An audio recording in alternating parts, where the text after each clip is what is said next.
बिस्मिल्लाहिर्रहमानिर्रहीम। अस्सलाम वालेकुम स्टूडेंट्स, आज की इस वीडियो में हम चैप्टर नंबर 3 डायनामिक्स के दो न्यूमेरिकल नंबर 3 और न्यूमेरिकल नंबर 4 को सॉल्व करेंगे। थर्ड न्यूमेरिकल है 800 किलोग्राम कार की वेलोसिटी 10 सेकंड में 10 मीटर फी सेकंड से बढ़ाकर 30 मीटर फी सेकंड तक ले जाने के लिए कितनी फोर्स दरकार होगी। किसी भी न्यूमेरिकल को हल करने से पहले सबसे पहले हमने उसका डाटा लिखना है, जो चीज हमें दी गई है, क्योंकि डाटा लिखने का भी एक नंबर होता है। तो डाटा सबसे पहले लिखते हैं। हमें दिया हुआ है 800 किलोग्राम मास होता है स्टूडेंट। मास को m से ज़ाहिर करते हैं। ये कितना है 800 किलोग्राम केजी।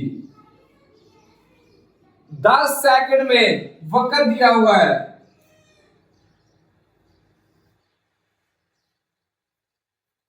वक्त को t से ज़ाहिर करते हैं। टाइम ये है 10 सेकंड, s मतलब सेकंड। 10 मीटर फी सेकंड से बढ़ाकर, ये पहली वेलोसिटी है, इसको कहते हैं इब्तदाई वेलोसिटी।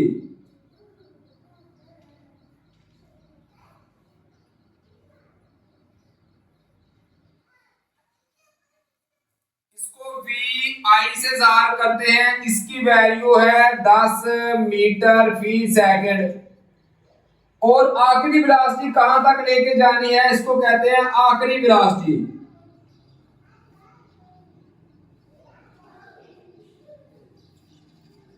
इसको Vf से ज़ाहिर करते हैं। ये है 30 मीटर फी सेकंड। अब मालूम क्या करना है, हमने फोर्स मालूम करनी है।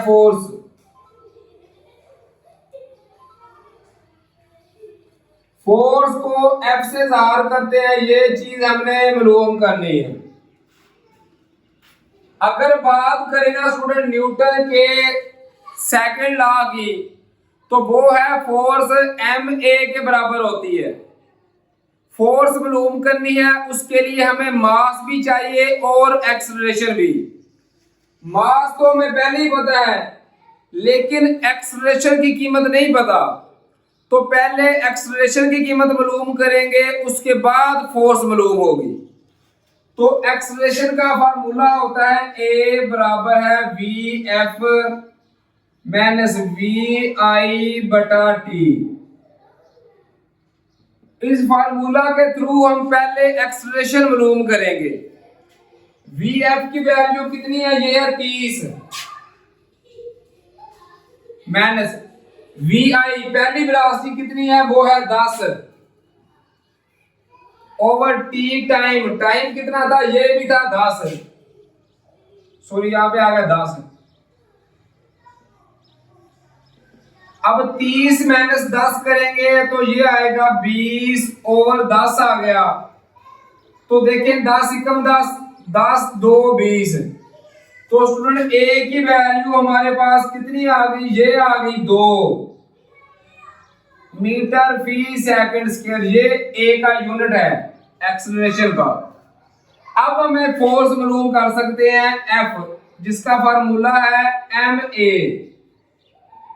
m की वैल्यू कितनी है, ये है 800 और a की कीमत जो अभी हमने मालूम की है, ये कितनी है 2। तो 800 को जब 2 के साथ मल्टीपल करेंगे स्टूडेंट, तो ये आएगा 1600। F बराबर किसके आ गया, 1600 के। और F फोर्स का यूनिट होता है न्यूटन, तो साथ इसके न्यूटन भी लिख देंगे। इस तरह ये हमारा थर्ड न्यूमेरिकल सॉल्व हो गया। अब चलते हैं फोर्थ न्यूमेरिकल की तरफ। इसी तरह फोर्थ न्यूमेरिकल है 5 ग्राम मास की एक गोली बंदूक से चलाई गई है। गोली 300 मीटर फी सेकंड की वेलोसिटी से निकलती है। अगर बंदूक का मास 10 किलोग्राम हो तो बंदूक पीछे की तरफ कितनी स्पीड से जाएगी। अब इसमें भी हम सबसे पहले लिखेंगे डाटा, जो जो चीज हमें दी गई है डाटा लिखेंगे।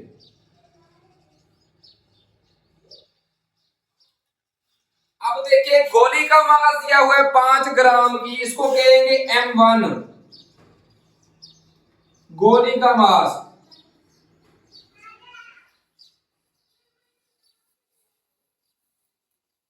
इसको M1 से ज़ाहिर करेंगे स्टूडेंट, ये कितना है, ये 5 ग्राम।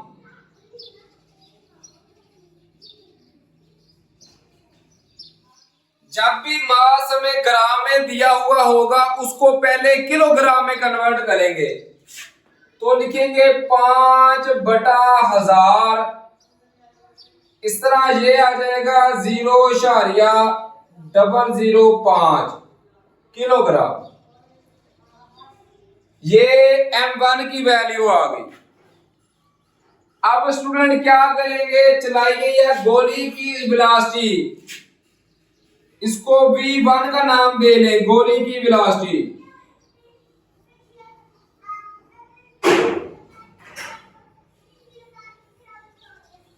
ये कितनी है, 300 मीटर फी सेकंड।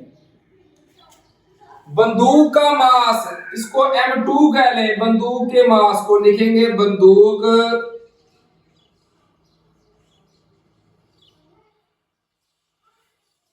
का मास, ये है 10 किलोग्राम। अब मालूम क्या करना है, बंदूक की स्पीड मालूम करनी है ना, इसको V2 का नाम दे दें, बंदूक की स्पीड।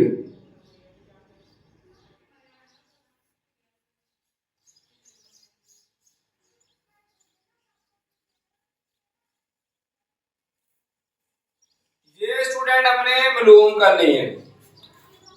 अब इस न्यूमेरिकल को हल करने से पहले अगर आपने मोमेंटम की तारीफ पढ़ी है तो मोमेंटम स्टूडेंट बराबर होता है, मोमेंटम को P से ज़ाहिर करते हैं, ये होता है mv के बराबर।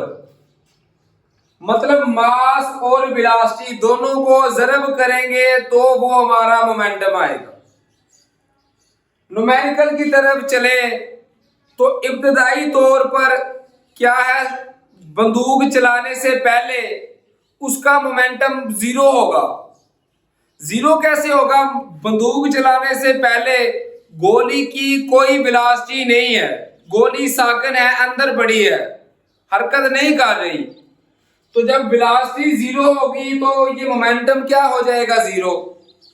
जब गोली नहीं चली तो बंदूक भी ऐसे ही है, इसका मतलब है बंदूक ने भी कोई हरकत नहीं की, तो बंदूक का मोमेंटम भी कितना हो गया, 0।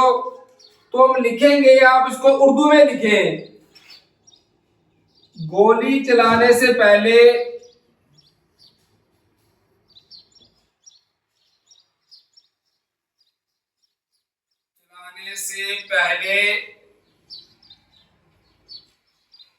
मोमेंटम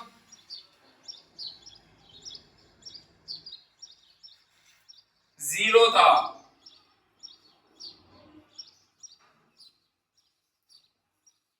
है या 0 था। अब अगर आप लोगों ने मोमेंटम के कंजर्वेशन का कानून पढ़ा हो तो मोमेंटम के कंजर्वेशन का कानून ये है, मोमेंटम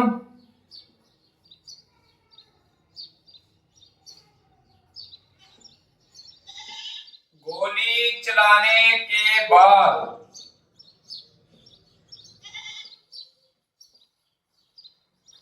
ये बराबर होता है मोमेंटम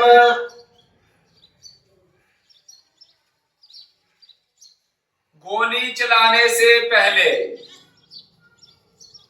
ये स्टूडेंट होता है मोमेंटम के कंजर्वेशन का कानून।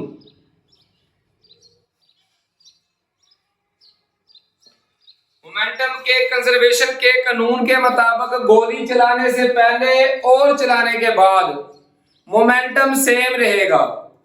तो गोली चलाने से पहले मोमेंटम कितना था, ये था 0। क्योंकि बंदूक भी खड़ी है, वेलोसिटी नहीं कर रही, हरकत नहीं कर रही, गोली भी उसके अंदर है, वो भी हरकत नहीं कर रही, तो दोनों को मिला के क्या हो गया, 0। अब मोमेंटम चलाने के बाद क्या होगा, मोमेंटम होता है mv के बराबर। जब लिखेंगे ना m1 तो इसके साथ लिखेंगे v1 जमा m2 फिर साथ लिखेंगे v2। ये m1 मोमेंटम है, ये स्टूडेंट मोमेंटम है गोली का, और ये मोमेंटम है बंदूक का चलाने के बाद। चलाने से पहले तो 0 हो गया ना, तो चलाने के बाद ये आएगा, यहां पे वैल्यूज पुट कर देंगे। m1 की वैल्यू है 0.005 और v1 कितनी है, ये है इसकी 300 जमा m2 बंदूक का मास कितना था 10 और v2 हमने मालूम करना है, ये स्टूडेंट ऐसे ही आ गया बराबर है 0 के। अब 300 जब 0.005 के साथ मल्टीपल होगा तो इसका आंसर आएगा 0.005 मल्टीपल 300, इसका आंसर आएगा 1.5 जमा 10 ऐसे ही आ गया और साथ v2 ये भी ऐसे ही आ गया बराबर है 0 के। अब यहां से देखें स्टूडेंट, हमने v2 की वैल्यू मालूम करनी है, 1.5 इधर जमा है, उधर जाके हो जाएगा माइनस, तो 10 आएगा 7 आएगा, v2 बराबर है -1.5 आ गया। ये जमा था, उधर जाके माइनस हो गया। अब 10 v2 के साथ मल्टीपल हो रहा है, ज़रब हो रहा है, उधर जाके तकसीम हो जाएगा, तो v2 की वैल्यू आएगी -1.5 तकसीम 10। तो जब -1.5 तकसीम करेंगे ना 10, तो स्टूडेंट इसका आंसर आएगा 0.15 -0.15 मीटर फी सेकंड, क्योंकि ये वेलोसिटी का यूनिट होता है v2 का।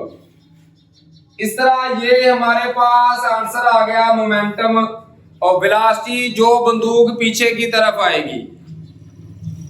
सिर्फ और सिर्फ स्टूडेंट माइनस का मतलब ये है कि बंदूक पीछे की सिमत में आ रही है, गोली आगे की तरफ जाएगी, ये पीछे की तरफ आएगी, दोनों की जब डायरेक्शन, दोनों की सिमत उलट हो तो किसी एक के साथ माइनस का साइन लगता है। बंदूक पीछे की तरफ आ रही है इसलिए इसके साथ माइनस का साइन आ गया। इस तरह ये हमारे पास न्यूमेरिकल नंबर 4 हल हो गया। उम्मीद है कि इस न्यूमेरिकल की भी आपको बआसानी समझ आ गई होगी। दुआओं में याद रखिए स्टूडेंट, अपना और अपने वालिदैन का बहुत सा ख्याल रखिए। फी अमानिल्लाह, अल्लाह हाफिज।